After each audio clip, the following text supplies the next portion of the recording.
नमस्कार दोस्तों। मैं रवि कुमार अलार इंस्टीट्यूट के इस प्लेटफॉर्म पर आपका हार्दिक स्वागत करता हूं।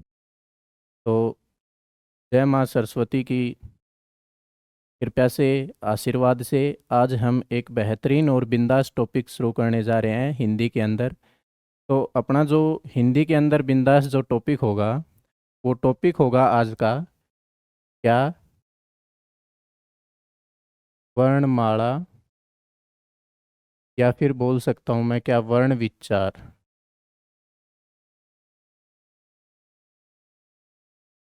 हिंदी ग्रामर के अंदर वर्णमाला और वर्ण विचार जो टॉपिक है वो अपने हिंदी का बेस है। ठीक है, हिंदी का क्या है, बेस। तो अगर मैं वर्णमाला या वर्ण विचार की बात करूँ तो बात करूँ किसकी, मैं वर्ण की।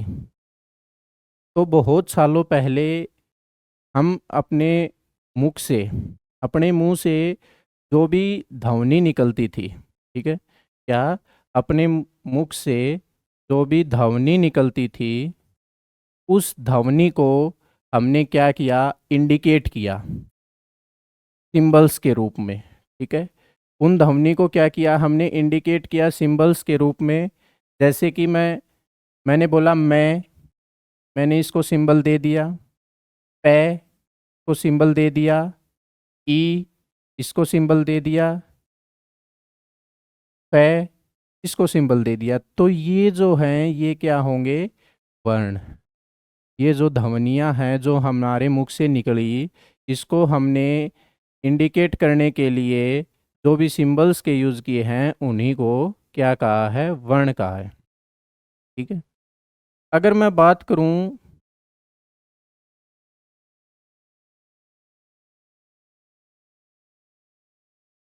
यहाँ से हमारी ध्वनियाँ निकल रही हैं, तो ये यहाँ पे तो क्या हो जाएगा, कंठ। उससे थोड़ा सा ऊपर चलोगे तो क्या हो जाएगा, तालु। थोड़ा सा उससे ऊपर जाओगे तो यहाँ क्या हो जाएगा, मूर्धा। थोड़ा सा और ऊपर जाओगे तो अपने क्या आएंगे, दंत, दांत। और सबसे लास्ट में क्या होंगे, ओष्ठ को ओठ बोलते हैं। तो इन पांचों से जो वायु का प्रेशर लगा, ठीक है, इन पांचों से वायु का प्रेशर लग के जो साउंड निकली उन्हीं को क्या कहा है, वर्ण ध्वनि। ठीक है, उसके बाद बात करूं, जो वर्ण है, अक्षर। इसीलिए इस वर्ण को क्या कहा है, भाषा की सबसे छोटी इकाई। क्या, भाषा की सबसे छोटी इकाई। भाषा की सबसे छोटी इकाई क्या है, अगर आपसे पूछ लिया जाए कि भाषा की सबसे छोटी इकाई बताओ, तो भाषा की सबसे छोटी इकाई जो होगी वो होगी वर्ण। क्या होगी, यूनिट। भाषा की सबसे छोटी यूनिट क्या होगी, वर्ण होगी। ओके, उसके बाद अगर मैं दूसरा पूछ लूं आपसे, क्या, कि भाषा की सबसे छोटी सार्थक इकाई, सबसे छोटी सार्थक इकाई। अगर अब की बार मैंने क्या थोड़ा सा चेंज कर दिया इसके अंदर, क्या, यहाँ तो था भाषा की सबसे छोटी इकाई वर्ण, आगे क्या, भाषा की सबसे छोटी सार्थक इकाई। तो सार्थक इकाई क्या हो जाएगी बेटा, सार्थक इकाई शब्द हो जाएगी। क्या हो जाएगी, शब्द। उसके बाद 2 पॉइंट और बनते हैं इसके अंदर, क्या, कि भाषा की सबसे छोटी लिखित इकाई, भाषा की सबसे छोटी लिखित इकाई, भाषा की सबसे छोटी लिखित इकाई,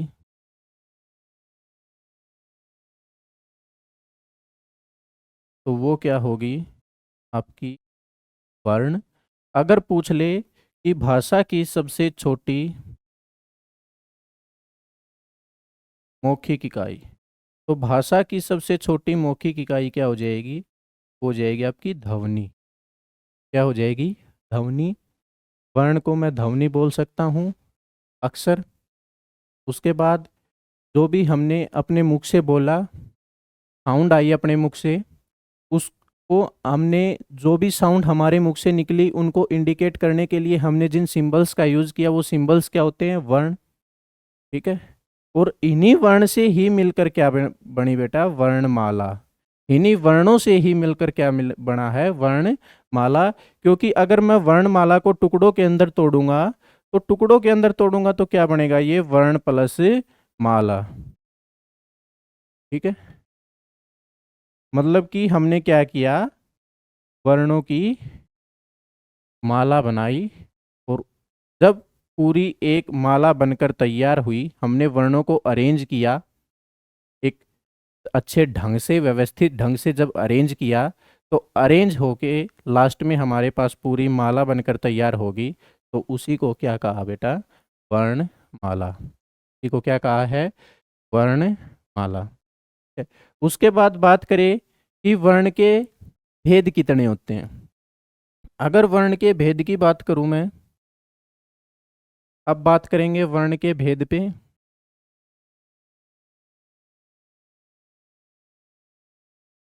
तो वर्ण के दो दो भेद होते हैं। कितने? दो भेद होते हैं। बेटा टेंशन लेने की जरूरत नहीं है। सबसे पहले जो भी आपका टॉपिक होगा, उस टॉपिक के बारे में बेसिक आपको बताया जाएगा, चीज़ें समझाई जाएंगी। उसके बाद जब अपना टॉपिक कंप्लीट हो जाएगा, टॉपिक कंप्लीट होने के बाद एक एक्सरसाइज को आपके सामने उतारा जाएगा, और वो एक्सरसाइज जो आपको टॉपिक कराया है उसी में से होगी, या आप उसको प्रैक्टिस सेट भी बोल सकते हो। हर एक चैप्टर खत्म होने के बाद प्रैक्टिस सेट मिलेगा, उससे आपका पता भी लग जाएगा आप कितनी तैयारी कर रहे हो, कितनी नहीं। ठीक है। तो टेंशन लेने की ज़रूरत नहीं है। बिल्कुल थोड़ा थोड़ा करेंगे, लेकिन जो जितना कराए वो अच्छे ढंग से करें आप। ठीक है। तो वर्ण के भेद कितने? दो। दो भेद कौन कौन से होते हैं? एक होता है स्वर, और दूसरा होता है व्यंजन।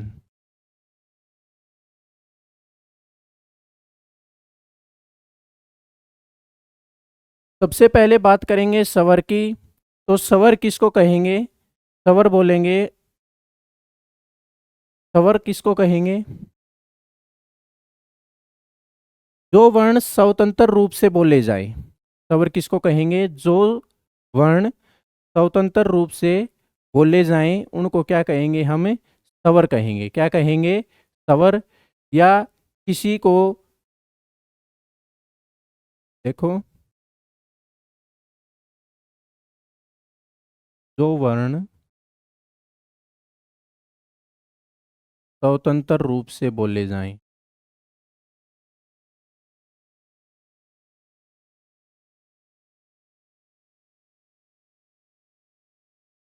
जो वर्ण स्वतंत्र रूप से बोले जाएं या जिनको उच्चारण में किसी दूसरे की सहायता ना पड़े, उनको क्या कहेंगे हम? वर्ण। उनको स्वर कहेंगे, सॉरी। क्या कहेंगे? स्वर। जिसको किसी भी दूसरे की हेल्प की जरूरत ना हो, सेल्फ डिपेंडेंट, तो वो क्या होगा? स्वर। अगर मैं जैसे बात करूँ, ए, आ, तो क्या इनको किसी अन्य वर्ण की जरूरत पड़ रही है क्या? नहीं। तो ये क्या हो गए? स्वर। दूसरी अगर मैं बात करूँ किसकी? व्यंजन की। तो व्यंजन के अंदर क्या होगा? जिन वर्णों के उच्चारण में हमें दूसरों की जरूरत पड़े, या जो वर्ण स्वतंत्र रूप से ना बोले जाएं, ठीक है, या जिन वर्णों के उच्चारण में हमें स्वरों की सहायता लेनी पड़े, उन्हें क्या कहेंगे? व्यंजन। जो वर्ण, जो वर्ण स्वतंत्र रूप से, स्वतंत्र रूप से ना बोले जाएं,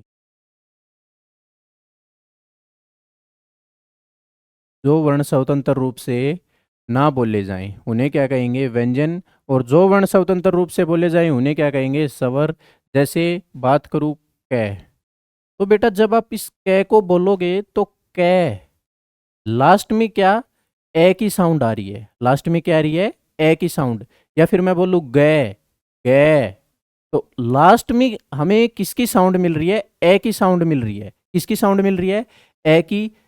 तो इसको अगर मैं टुकड़ों में तोड़ूंगा तो क्या लिखा जाएगा, कै जमा ए। मैं बोलता हूँ जय, तो जय जमा ए, तो लास्ट में क्या रहे, ए, ए। ये क्या है, स्वर, क्या है ये, स्वर। तो यानी कि इसको बोलने में या इसके उच्चारण में हमें किसकी सहायता लेनी पड़ रही है, स्वर की। किसकी सहायता लेनी पड़ रही है, स्वर की। अगर यहाँ पे ए को मैं हटा दूं तो क्या ये व्यंजन होंगे, जी नहीं। कै, कै, कै, और वो ये था कै, ए। आई बात बेटा समझ में। यानी कि जिन वर्णों को बोलने में या जिन वर्णों के उच्चारण में हमें स्वरों की सहायता लेनी पड़े, उन्हीं को हम क्या कहते हैं, व्यंजन। और स्वर जिनको किसी की भी जरूरत नहीं पड़ती, ये व्यंजन जो है ये सारे के सारे क्या है, स्वर पे डिपेंड है। आई बात समझ में। उसके बाद स्वर पे बात करें तो स्वर हमारे कितने होते हैं, स्वर होते हैं बेटा हमारे 11। कितने होते हैं, 11 स्वर होते हैं। कौन कौन से, ए, आ,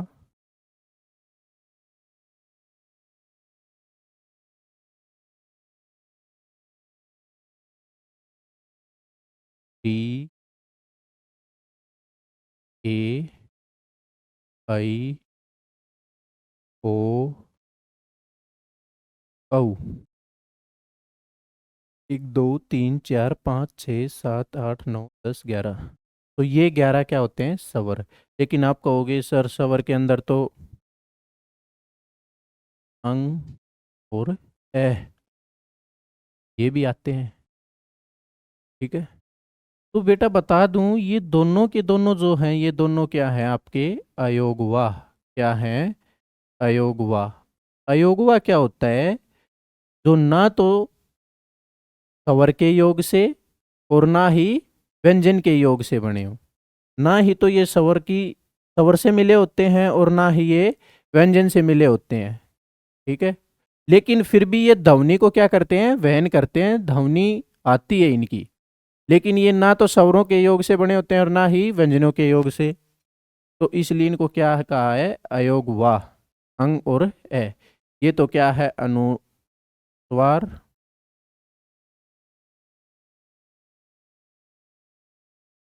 और ये क्या है, सर्ग।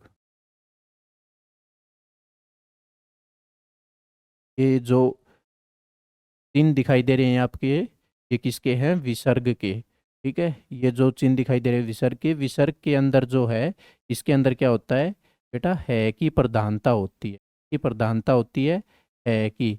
जब भी विसर्ग लगे हों और उनको बोलते हो आप, तो लास्ट में जब आप चेक करोगे तो साउंड आपको है की महसूस होगी। जैसे है, ठीक है। तो है की साउंड इसके अंदर है की प्रधानता होती है, किसके अंदर, विसर्ग के अंदर, ठीक है। उसके बाद क्वेश्चन क्या बनता है यहाँ से, क्वेश्चन बनता है आपका क्या, दो टाइप से। अगर मैं पूछूं कि लिखने के आधार पर, ठीक है, लिखने के आधार पर, क्वेश्चन को आपको ध्यान से पढ़ना है, सुनना है। लिखने के आधार पर स्वरों की संख्या कितनी होती है, लिखने के आधार पर स्वरों की संख्या। अगर आपसे लिखने के आधार पे पूछ ले, लिखने के आधार पर अगर आपसे स्वरों की संख्या पूछ ले, तो आप बताओगे कितनी, 11। अगर उच्चारण के आधार पे पूछ ले, उच्चारण के आधार पर अगर आपसे स्वरों की संख्या पूछ ले तो कितनी होती है, 10। क्योंकि बेटा जो री है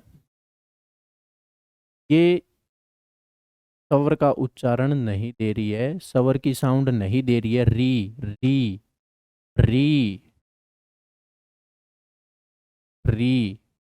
किसकी साउंड आ रही है? व्यंजन रे की। ठीक है, तो इसलिए उच्चारण के आधार पर इसको स्वर नहीं। और पंडित भोला दास के अकॉर्डिंग स्वरों की संख्या कितनी मानी गई है? 10। पंडित भोला दास के अकॉर्डिंग जो स्वरों की संख्या है वो कितनी मानी है? 10 मानी गई है। लिखने के आधार पे कितनी होती है? 11। उच्चारण के आधार पे, अगर मात्रा के आधार पे पूछ ले, मात्रा के आधार पे अगर आपसे स्वरों की संख्या पूछ ले तो कितनी होती है? 10, क्योंकि उसके अंदर बेटा ए जो है, ए स्वर ये नहीं आता। ठीक है, क्योंकि इसकी कोई मात्रा ही नहीं होती। होती है कि इसकी कोई मात्रा नहीं। तो मात्रा के आधार पर अगर स्वरों की संख्या पूछे तो 10, उच्चारण के आधार पे मात्रा की संख्या पूछे तो 10, अगर लिखने के आधार पे पूछे तो स्वरों की संख्या क्या हो जाएगी? 11। ओके, स्वर का इतना जो बताया है आपको वो समझ में आ गया। उसके बाद अगर हम बात करें किसकी? स्वर के प्रकार, मात्रा के आधार पर, मात्रा के आधार पर स्वरों के प्रकार।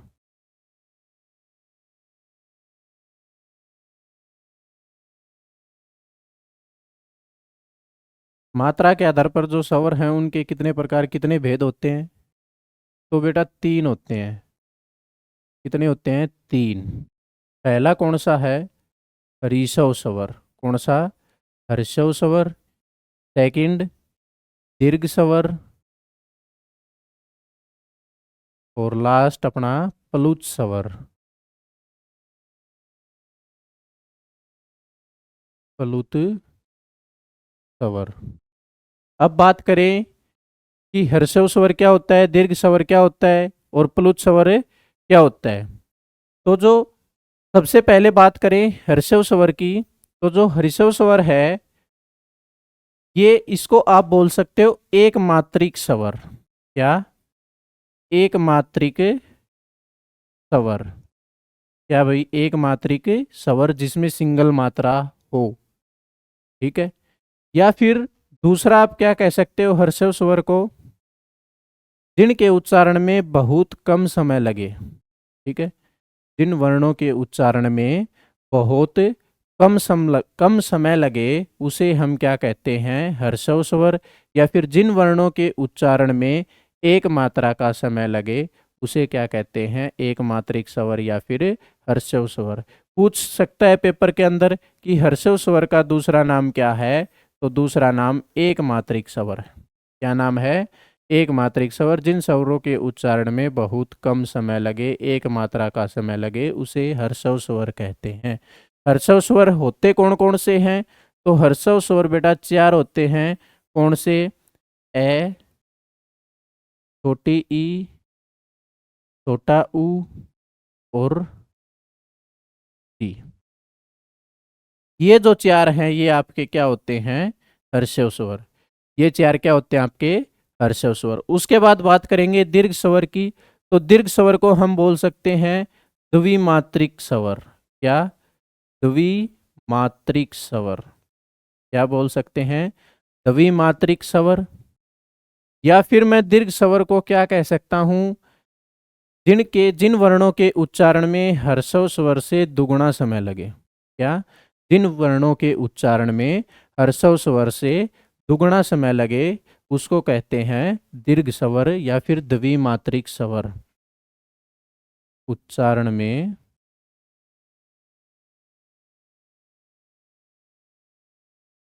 ह्रस्व स्वर से दुगुना समय,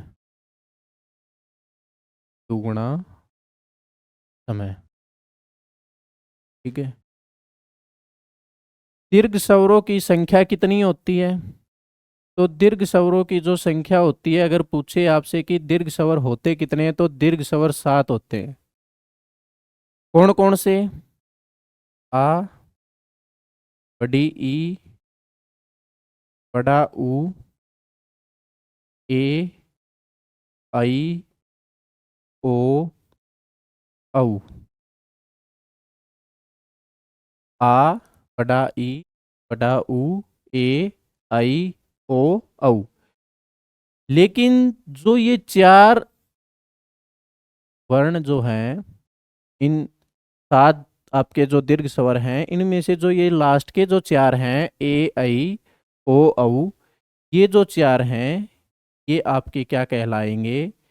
ये संयुक्त स्वर। क्या? संयुक्त स्वर। संयुक्त का मतलब मिलकर,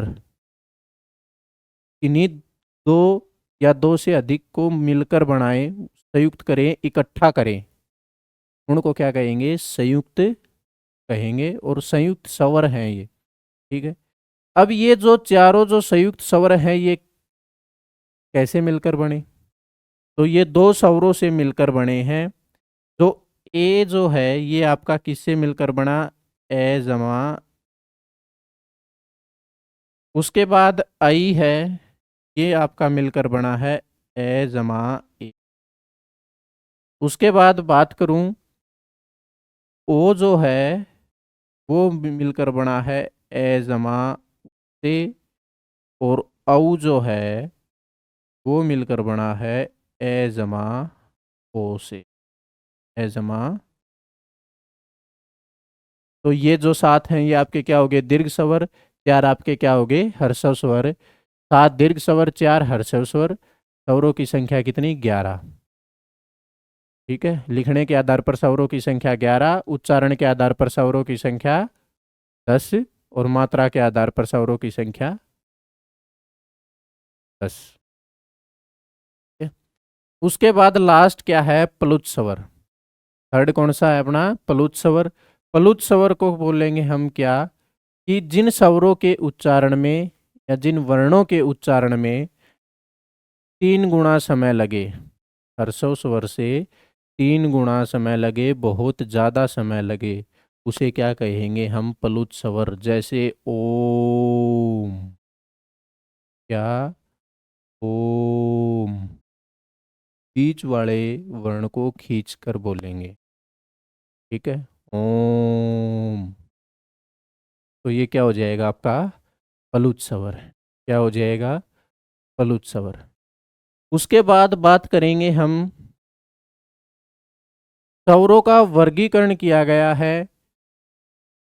तो कितने आधार पर किया गया है स्वरों का वर्गीकरण? तो बेटा, स्वरों का जो वर्गीकरण है, पूछ सकता है कि जीभ के आधार पर आपसे, आपको स्वर दे देगा, पूछ लेगा कि ये किस आधार पे है। ठीक है। तो जो स्वरों का वर्गीकरण है, वो देखेंगे अब हम।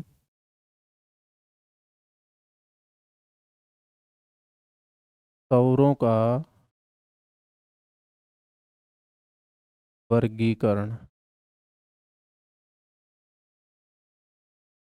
जो स्वरों का वर्गीकरण है, ये आपको बिल्कुल उंगलियों पे याद करा दूंगा, बिल्कुल टिप टॉप। आई बात समझ में? बिल्कुल भी घबराने की बात नहीं है, कोई बड़ी चीज़, मुश्किल चीज़ नहीं है ये। ठीक है। जितना आप माइंड पे लिए बैठे हो, इतना बड़ा मुश्किल है नहीं। आज बिल्कुल इस क्लास के माध्यम से हम इसको बिल्कुल आसान बना देंगे। कैसे? तो जो पहला वर्गीकरण है, वो किस आधार पे किया गया? वो जीभ के आधार पे किया गया। जीभ के आधार पर।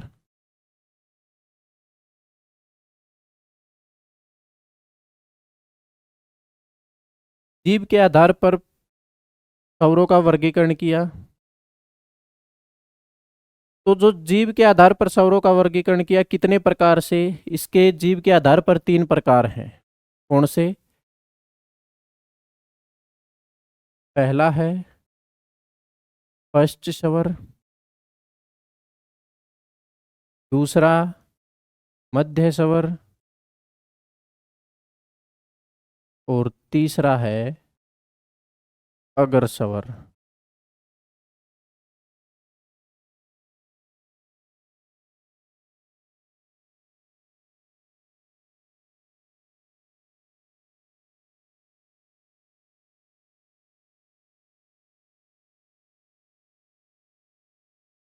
ये हमारी क्या है? टंग, जीभ। ये तो क्या हो गया, अगला हिस्सा, ये क्या हो गया, बीच का हिस्सा, और ये क्या हो गया, पीछे का हिस्सा। ठीक है, ये आगे का हिस्सा हो गया, ये बीच का हो गया, और ये क्या हो गया, पीछे का। यानी कि अगर का मतलब आगे, जीभ के अगले हिस्से से बोले जाने वाले स्वर कौन से हैं। ठीक है, पूछ ले, आपको क्वेश्चन पूछ ले कि अगर स्वर बताइए, 4 ऑप्शन दे के पूछ ले कि इनमें से अगर स्वर कौन सा होगा। तो यानी कि अगर का मतलब है जीभ के अगले हिस्से से जो जिन स्वरों का उच्चारण होगा वो कौन से होंगे, अगर स्वर। तो इस अगर से आपको याद रखना है क्या, अगरिय। क्या याद रखोगे, अगरिय। तो इसके अंदर अगर आप देखोगे तो अगरिय, अगरिय, तो ए आ गया इसके अंदर, ए आई आ गया, उसके बाद ई और बड़ाई। तो ये जो स्वर हैं ये आपके क्या होंगे, अगर स्वर। मध्य स्वर कौन सा होगा आपका, ए, या फिर इसको आप बोल सकते हो केंद्रीय स्वर। क्या, केंद्रीय स्वर भी बोल सकते हो इसको। उसके बाद ए आपका मध्य स्वर हो गया, अगर ये इसी के अंदर छुपे हैं आपके ई, बड़ी ई, ए और आई। अब जो बच गए वो क्या हो जाएंगे आपके, पश्च स्वर। क्या हो जाएंगे वो, पश्च स्वर। कौन से, आ, ई आगे, ऊ, ऊ, उसके बाद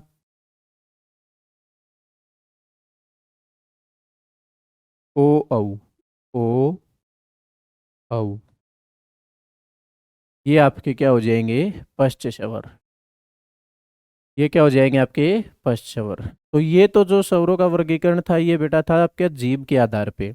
यानी कि जीभ के अगले हिस्से से कौन से ये 4 स्वर बोले जाएंगे, जीभ के पिछले हिस्से से या केंद्रीय स्वर आपका ए हो जाएगा, और जीभ के पीछे वाले हिस्से से आपके ये स्वर बोले जाएंगे। आया समझ। उसके बाद अगर मैं बात करूं,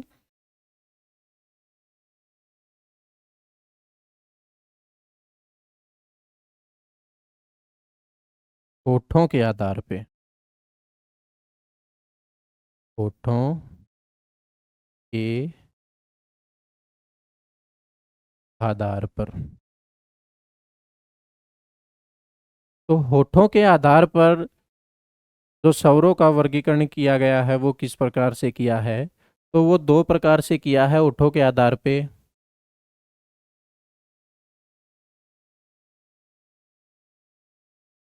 जो फर्स्ट टाइप है वो क्या है आपकी,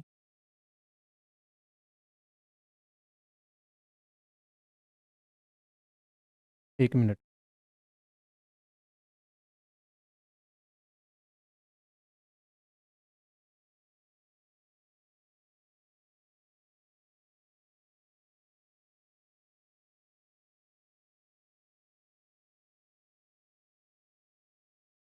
सॉरी बेटा।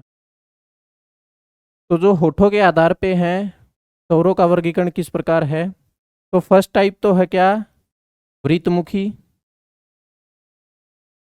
और सेकंड है आवृतमुखी।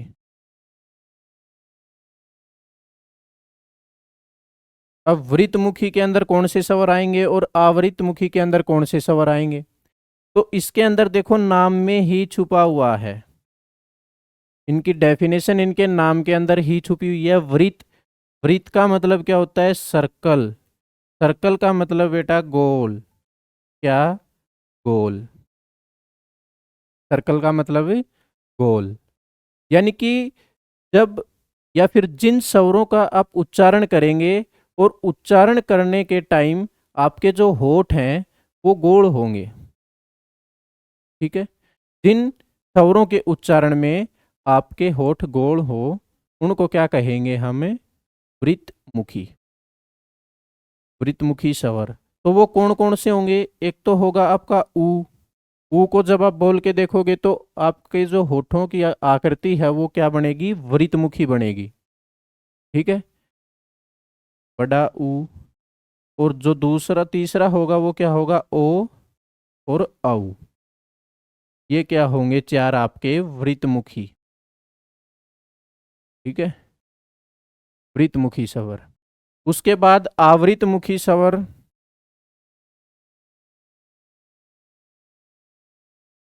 आवृतमुखी स्वर जिसके अंदर जो होठ हैं उनकी शेप गोल ना हो, सर्कुलर शेप ना बने, तो उनको क्या कहेंगे, आवृतमुखी स्वर। वो कौन कौन से होंगे, ए, आ, ई, ए और आई।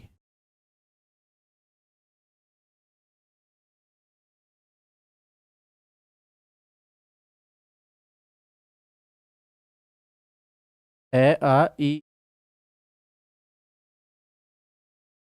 ए, आई, ये आपके क्या हो जाएंगे, आवृतमुखी स्वर। ठीक है, जिन स्वरों के उच्चारण में जो आपकी होठों की शेप है वो कैसी होगी, सर्कुलर होगी, वो स्वर आपके क्या हो जाएंगे, वृत्तमुखी। ऊ, ओ, औ। ठीक है, उसके बाद आवृतमुखी जिसमें अपने होठों की जो शेप है वो सर्कुलर ना हो, वो आपका आवृतमुखी स्वर हो जाएगा, ए, आ, ई, ए, आई। ये पेपर के अंदर किस टाइप से पूछेगा आपसे, कि आपको मान के चलो कोई भी चार ऑप्शन दे देगा, इन स्वरों को डाल देगा और पूछ लेगा आप अगर स्वर बताइए कौन सा है, या आपसे पूछ लेगा आवृतमुखी स्वर बताइए कौन सा है, तो वो आपको पता होने चाहिए। ठीक है, तो वृत्तमुखी, वृत्त से सर्कुलर, ऊ, ओ, औ, आवृत जिसमें अपनी शेप जो है वो सर्कुलर ना बने, वो क्या हो जाएगा, आवृतमुखी। जीभ के आधार पे पश्च पिछले वाले हिस्से से, मध्य मध्य में ए, और अगर स्वर जीभ के अगले हिस्से से जो स्वर बोले जाएं, या जिन स्वरों का उच्चारण जीभ के अगले हिस्से से हो, उसको हम क्या कहेंगे, अगर स्वर। अगर ये अगर से बना हमारा अगर ये, तो ई, छोटी ई, अगर छोटी ई है तो बड़ी ई भी आएगी। उसके बाद ए और आई, तो ये क्या हो गए, जीभ के आधार पे हो गए। लास्ट हमारा बचता है मुख के आधार पे। इसके आधार पे, मुख के आधार पर।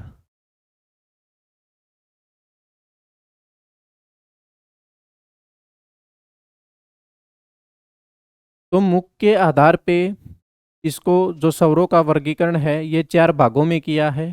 क्या, संवृत,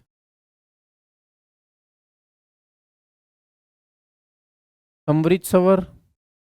दूसरा अर्ध संवृत। तीसरा विवृत। और लास्ट अर्धविवृत।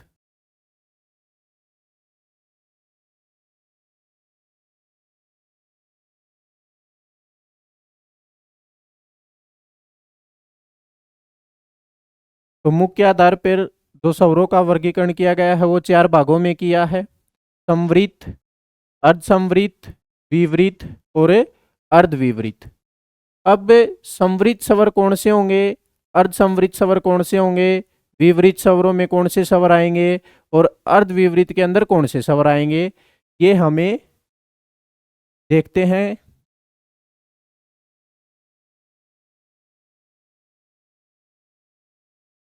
तो जो संवृत स्वर है, संवृत स्वर को आप कैसे याद रखोगे।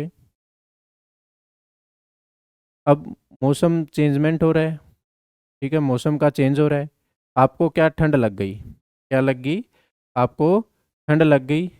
और ठंड लग गई तो आप डॉक्टर के पास गए, अगले दिन हॉस्पिटल के अंदर गए, और हॉस्पिटल में जाने के बाद जब आपको डॉक्टर ने चेक किया तो डॉक्टर ने बोला कि आपको इंजेक्शन लगाना पड़ेगा। ठीक है, लेकिन गाँव के अंदर जो अधिकतर डॉक्टर हैं वो क्या, कि क्या करना पड़ेगा आपको, सुई लगानी पड़ेगी। क्या लगानी पड़ेगी, सुई। आपको ज़्यादा जुकाम हो रखा है या ज़्यादा ठंड लग रखी है, आपको सुई लगानी पड़ेगी। सुई के बगैर आप ठीक नहीं होगे। सुई, उई, तो ऊ, ऊ, ई और ई, ये क्या हो गया आपके संवृत स्वर। संवृत स्वर के अंदर क्या होगा, आपका जो मुख होगा वो न के बराबर खुला होगा। ठीक है, संवृत स्वर के अंदर आपका जो मुख है वो न के बराबर खुला होगा। जैसे मैं बोलूं ऊ, ऊ, ई। ठीक है,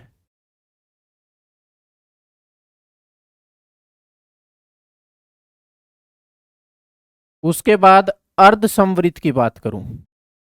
अब क्या है, जैसे छोटे बच्चे होते हैं, तो जो छोटे बच्चे होते हैं उनको क्या लगता था, सुई से डर। छोटे बच्चों को अक्सर सुई से डर लगता है।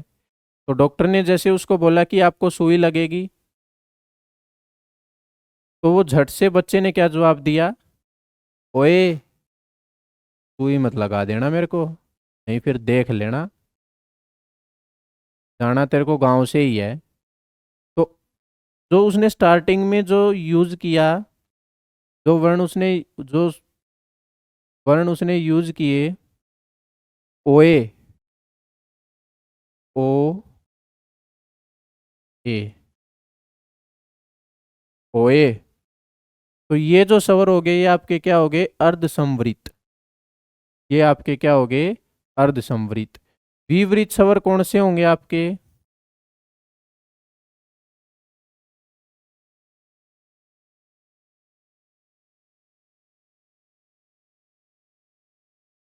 एक मिनट बेटा।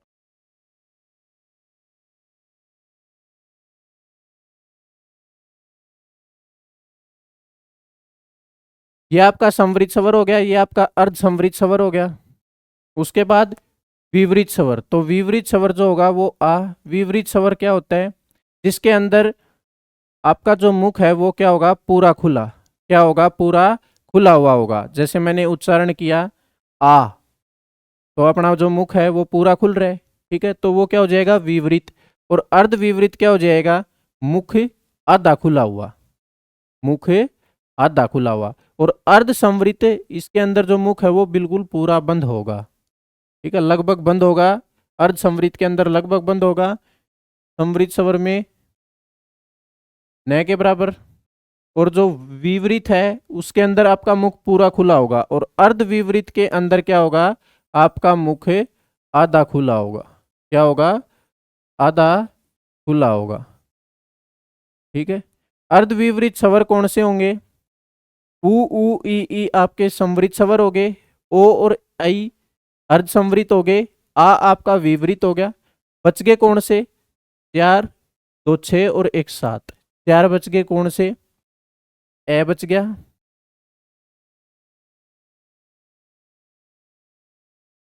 री बच गया,